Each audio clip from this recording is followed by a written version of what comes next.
Cyber Insurance Checklist 2026. Everything your business must have before applying. That was the subject line. Just a string of words. It was plain, it was unassuming, almost boring. But sometimes the quietest messages carry the loudest warnings. Sometimes the smallest ripple hints at the deepest storms. And sometimes a man's entire future hides inside the sentence he scrolls past without even reading it. Let me take you into the life of Mr. Marcus Ellison. Yeah, he's a fictional character, but he's synonymous to the lots of business owners that we have these days. He's a man who learned. He learned too late that the digital world doesn't whisper twice. Marcus owned Ellison Freight and Supply Company. It's a logistic company in Charlotte, North Carolina. 22 employees he had 6 trucks, he had a warehouse that smelled like diesel. It smelled like cardboard and ambition. He wasn't rich, he wasn't flashy, he wasn't careless either. He was just busy. He was busy keeping the wheels turning, busy keeping customers happy, and he was busy keeping the lights on. In his mind, cybersecurity, cyber insurance, cyber risk frameworks, vendor audits, those were problems for companies with marble flooring and IT departments the size of football teams. Marcus had a nephew who knew computers. Marcus had antivirus. He had password lockdown. He had hope. But you see, hope is not a control. An antivirus is definitely not a strategy. And the digital world doesn't forgive the unprepared. The signs were there. They were small, the signs were subtle, and they were easy to ignore. A driver's tablet freezing, a vendor asking about a strange invoice, a customer receiving an email from Marcus at 3:17 a.m. He brushed it off. He said, probably spam. But the cyber Griot in me knows probably spam comes to mind before definitely breached. Marcus was the kind of man who believed in handshakes. He believed in loyalty. He believes in doing right by people. He built his business the way his father built the furniture business. His father built it with grit.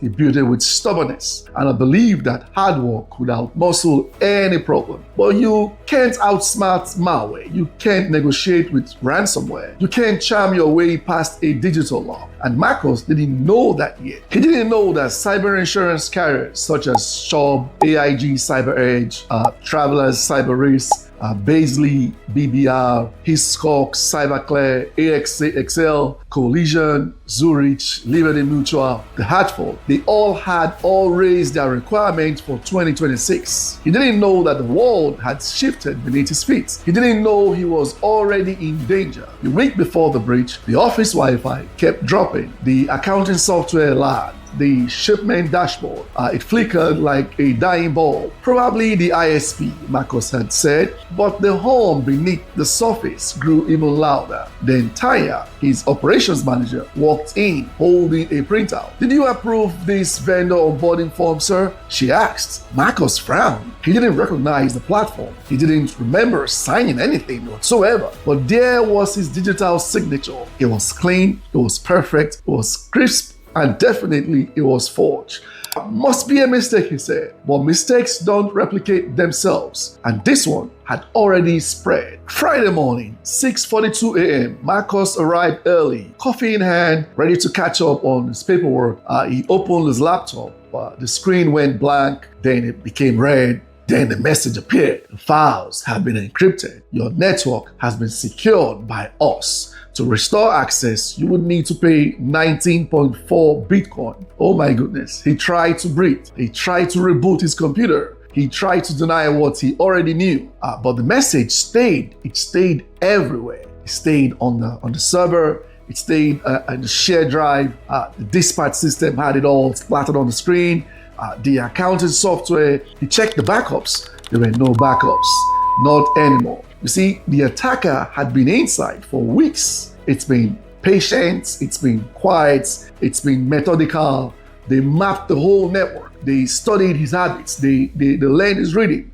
And when the moment was right, they struck. They struck his business and they did it hard. The one he built with his sweat, the one he built with his stubbornness, like his father did. The business was frozen. Marcus called his insurance agent, and that's when the real story began. Marcus, the agent said gently, I'm sorry, but you don't qualify for cyber insurance. Marcus felt heat rising in his face. What do you mean I don't qualify? I've been paying premiums for years. For general liability, the agent replied. Not cyber. You never completed a cyber insurance application. Fine, Marcos said. Let's apply it now. Another pause. Marcos, you won't pass the 2026 requirements, and then the agents listed them. Each one had a blow to the guts. The first one was risk assessment. He'd never done one before. He never documented anything. He never documented the vulnerabilities he had within his network. He never mapped his systems. Number two that the agent mentioned, incident response plan. He had panic. He didn't have any plan. Number three, security controls. Yes, he had no MFA. He had no endpoint protection, no immutable backups, no network segmentation. Number four, employee training. His team learned cybersecurity by guessing. Number five, the agent mentioned compliance and documentation. Policies lived in his head, but they were not on paper. They were not documented. Now, the sixth point the agent mentioned was vendor risk management. He trusted vendors the way his Strata trusted his neighbors with a handshake. But you see, the digital world doesn't honor handshakes. It honors controls. And then the agent said the walls that broke him.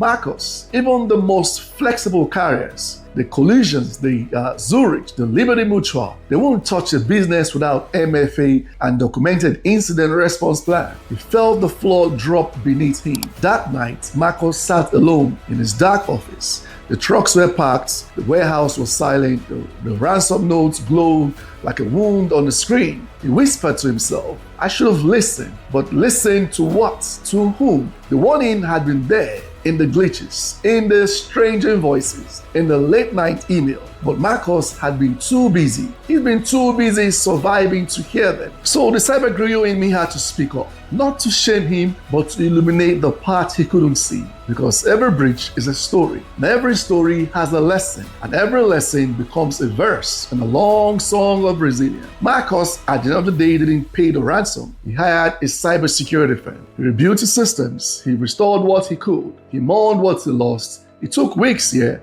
It cost him more than he wanted to admit. It aged him in ways no mirror could capture. But he learned. He learned to map his risk like a cartographer of the unseen. He learned to train his staff until cybersecurity became muscle memory. He learned to back up his data in layers, local, cloud, offline, immutable. You mentioned it. He learned to question vendors. He learned to document processes, to build policies that lived outside his head. He learned that cybersecurity wasn't a luxury, it was a lifeline. And when he finally reapplied for cyber insurance, this time, with every requirement met, he had options. He had Chubb, he had AIG Cyber Edge, he had Travelers Cyber Risk, he had Beasley BBR, Hiscox, CyberClear, AXL, Excel, Collision, Zurich, Liberty Mutual, Hartford, CyberChoice. He chose the Hartford, not because it was the cheapest, but because he finally understood what it meant. Months later, Marcos stood in front of his team. He's now older,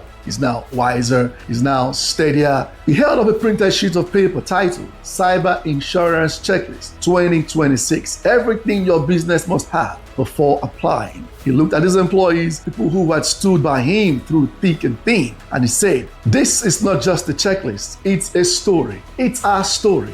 A story about what happens when we ignore the hum beneath the surface, and what happens when we finally learn to listen. As he spoke those words, the cyber griot in me felt like the circle has closed, the lesson settling into the bones of every employee who heard it. Because the truth is simple, cyber insurance isn't about paperwork. It's about preparedness. It's about resilience. It's about refusing to let silence become vulnerability. So I leave you with this. When you hear the words Cyber Insurance Checklist 2026, everything your business must have before applying, don't treat them as a headline. Treat them as a heartbeat. Treat it as a warning, a promise, if you will. Treat it as a chance to prepare before the storm arrives. The question now is not whether you understand the checklist. The question is, will you listen to the hum beneath your own digital wall before it becomes a screen? Until next time, remember, the strongest shield is an informed mind. Stay sharp, stay curious, and stay ready.